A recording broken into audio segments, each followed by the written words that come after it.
In unit number 21 on page 439, we go into Medicaid's long-term care coverage. Let's read this paragraph. Medicaid covers the type of long-term care most people need, but only if they are impoverished. This is in keeping with Medicaid's purpose of providing a safety net for the poor. Many of the elderly Americans whose long-term care costs are paid by Medicaid did not start out poor.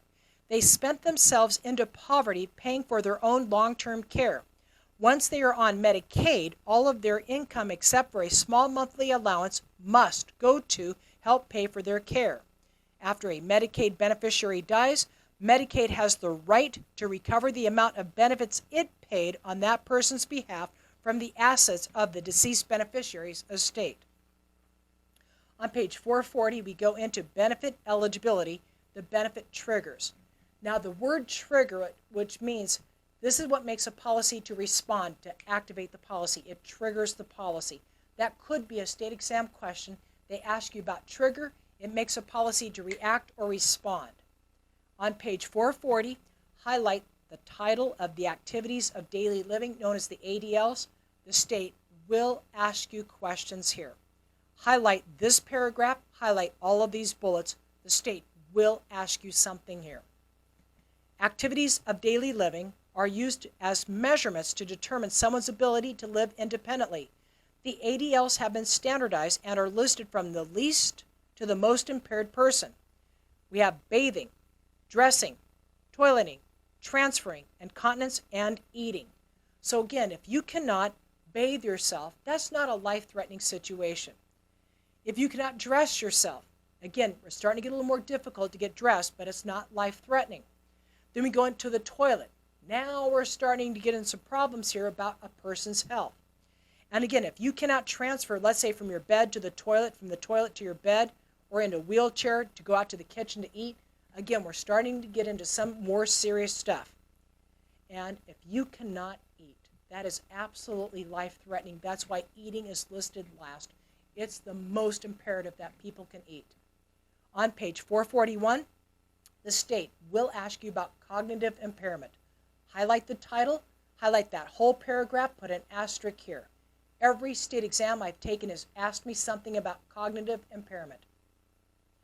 An individual may be eligible for long-term care insurance benefits if they are cognitively impaired.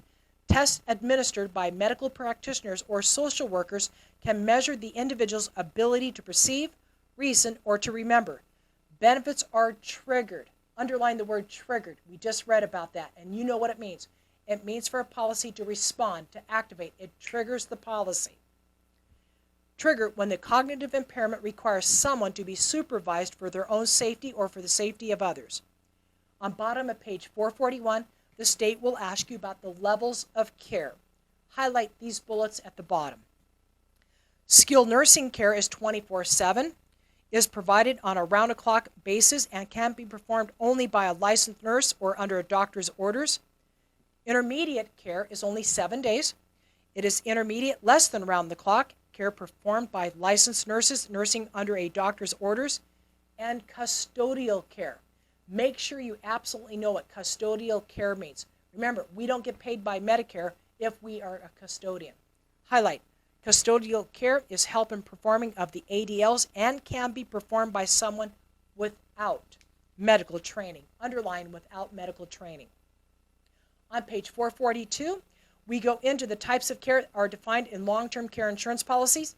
Again, we don't have to know all of these. Again, these are ducks. They're exactly what they say. Home health care, duh, inside my home.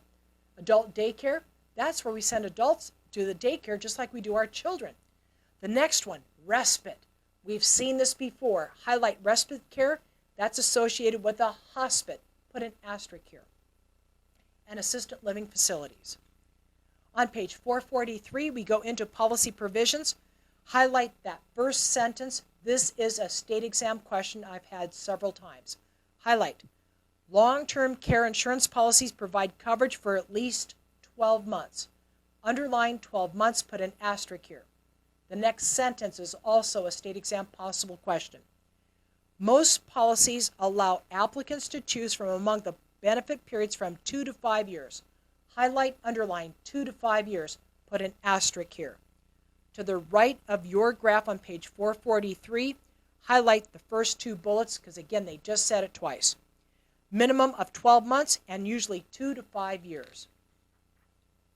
On page 444, between the two graphs, we go into the elimination period. The state will ask you about this. And again, what do these words mean? Keep your answer the same. Highlight that first sentence. Similar to a disability income policy, long-term care insurance policies usually contain an elimination period. Underline elimination period, put an asterisk here. Inside this bottom graph on page 444, inside the graph, highlight elimination period, also highlight time deductible, put asterisks here. To the right of the graph, again, highlight elimination period, go down to the third bullet, highlight time deductible. On page 445 at the top, on optional benefits, that first bullet is a state exam question. Highlight guaranteed insurability. Highlight that, put an asterisk here. The next bullet, highlight non-forfeiture benefits. It provides for a growing cash value or for a guaranteed return of some of the percentage of the premiums minus any paid benefits if the policy is lapsed or surrendered. And make sure you remember that in long-term care policies we have non-forfeiture benefits. Why? Because these policies build cash value. You must know that. I've seen that on multiple state exams I've taken. Put an asterisk next to non-forfeiture. The last bullet, on the inflation protection, you've seen this before. Highlight all of this. Inflation protection provides for the automatic annual benefit increases based upon the cost of living adjustment known as COLA. And remember, we talked about the CPI, the Consumer Price Index. You've seen this before, you've seen it again. These are state exam possible questions. On the bottom of page 445, we go into the exclusions. Ask yourself why. Why did the insurance company exclude these? On page 447, under the qualified long-term care insurance plans, you could have possibly up to 5 state exam questions on this page. Highlight the whole first paragraph, highlight the first 4 bullets. I believe these are all state exam questions you could see. It says, the Health Insurance Portability and Accountability Act of 1996, known as HEPA, sets forth some of the rules for the income taxation of long-term care insurance policies and spells out the requirements that must be met in order for the policy to be considered qualified. Underline the word must, underline the word qualified, and you must know this. Highlight, must be unable to perform 2 out of the 6 ADLs. Underline 2 of the 6 ADLs. Must be certified by a health professional as having a chronic illness that will last for a minimum of 90 days. Underline 90 days. Must have a severe cognitive impairment requiring substantial supervision. And remember, put an asterisk here. It must be guaranteed renewable. On page 448, we go down into the state long-term care partnership program. This might be on your state exam. Please read this with me and I'll tell you where to highlight. Many middle-class families have too much money to qualify for Medicaid, but cannot afford to self-insure the potential catastrophic cost of long-term care. In an effort to encourage more people to purchase long-term care insurance, highlight the rest of this paragraph. The Deficit Reduction Act of 2005, known as DFA, created the Qualified State Long-Term Care Partnership Program. State long-term care insurance partnership programs are a joint effort of commercial insurers who develop, market, and issue the policies and pay their benefits, a state insurance department which regulates the companies and producers who sell the policies, and the state Medicaid agency that provides the policy with the unique asset protection features. Underline asset protection features. Highlight the last paragraph on page 448. A partnership program works this way.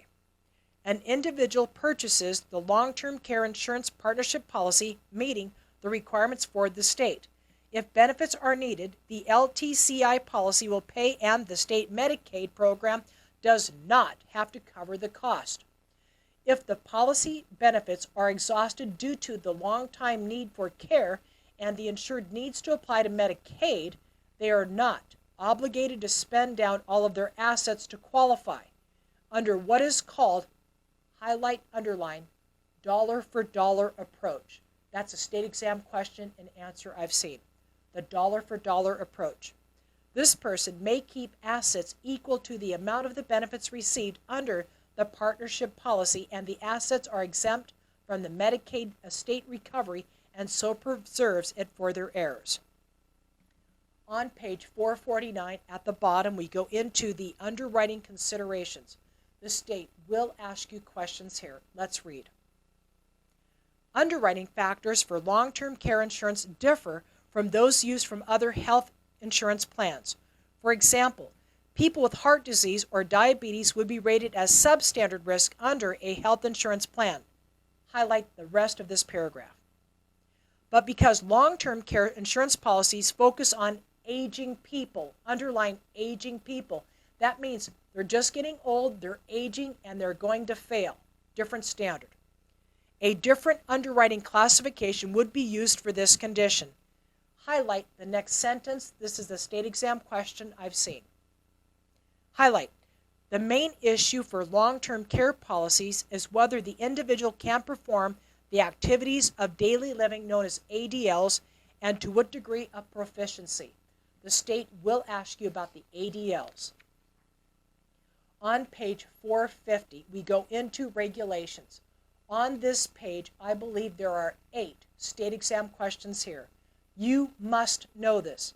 If the state takes you deep in the weeds on long-term care, you could lose your state exam by not knowing this page. On page 450, under regulations, highlight. Marketing standards for long-term care insurance are basically the same as those for Medicare supplement insurance. First bullet, highlight this, put an asterisk here. Provide the applicant with a shopper's guide and the outline of coverage. That is the second time you've seen the outline of coverage. In this bullet, next to underline shopper's guide, and next to that in your book, write down LTC for long-term care. The state is going to ask you about what kind of guide do we give for a long-term care policy. That is the shopper's guide, and underline outline of coverage. Remember, in your book, add the word health insurance. The state is going to ask you about for long-term care, what kind of guides do we need to give them? We must give them the shopper's guide for long-term care and the outline of coverage, because that's for health insurance. The next bullet. Consider whether the purchase is suitable for the applicant's needs, objective, and circumstances. The next bullet. Determine whether the sale will involve replacement, highlight replacement, and if so, have the applicant sign. This is a state exam question, highlight. Notice regarding replacement. That's a duck, underline that, put an asterisk here. The next bullet you already knew, highlight.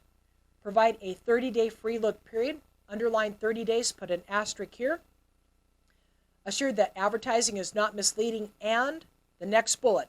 Describe the policy's renewal conditions on its first page, highlight, underline, guaranteed renewable. But you knew that. All health insurance policies are guaranteed renewable. Underline, guaranteed renewable, put an asterisk here. Now, the minimum benefit standards. The state will ask you questions here. Highlight that first sentence. A long-term care insurance policy provisions must meet the following requirements. And because of that language, these are state exam questions. First bullet, highlight. The policy must be at least guaranteed renewable. The next bullet, the sale must include an offer of inflation protection. The next one, highlight all of this, put an asterisk here. A pre-existing condition may not be defined more restrictively than a condition for which medical advice or treatment was sought within 6 months before the policy's effective date. Underline that 6 months before the policy's effective date. Highlight everything in the next bullet. Long-term care policies cannot condition payment of benefit on a prior hospital stay. Remember, that's 3 days. Remember, long-term care, that policy is a Bentley. It's very expensive. And you don't have to prove to anybody you need to use this policy. We only see the 3 days in the Social Security benefits under Part A or B, right? We don't have that in long-term care. This is where the state is going to make sure you know this. Remember, 3-day prior is only in a Medicare supplement type of policy, but not in long-term care. Now, the next bullet on group long-term care insurance policies must give the insureds the opportunity to continue benefits if membership in the group ceases or converts to an individual coverage if coverage terminates, and highlight that last bullet, put an asterisk here. This has been on every state exam I've taken. Insureds must be protected against the unintentional lapse by giving the insurer the name of another individual to whom a premium due notice will be sent if the policy enters its grace period. That's a state exam question I've seen on every exam I've taken.